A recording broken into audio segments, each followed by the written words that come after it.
do I want to be in emerging market debt in local currencies or hard dollar? The answer is very clear. In local currency, we have very strong convictions that local currency will significantly outperform hard currency.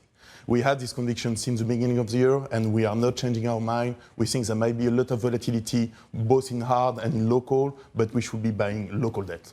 And what about the argument for emerging market debt per se at this point? I know there are concerns about the fragile five, if you like, if we can use that phrase here.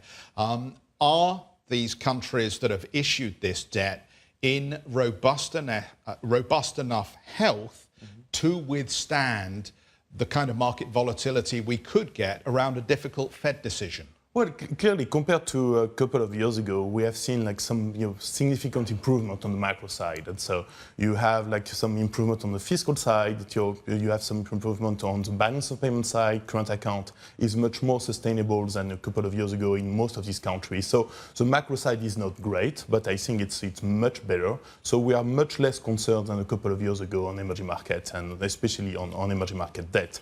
That said, yes, we do think that there will be some volatility. We do think that overall market participants have been a little bit in a state of denial in terms of what the Fed policy and maybe ECB. So if we have only a slightly more hawkish ECB or Fed, it will have an impact on US Treasuries, which will have an impact on emerging market US dollar debt. So we think that on US dollar debt, we should have more volatility. We think that we are cautious, where we think that there is little upside in the short term, but in local currency debt, we are very positive, and we think that any type of volatility should be good, and we should be buying on dips in emerging market local currency debt.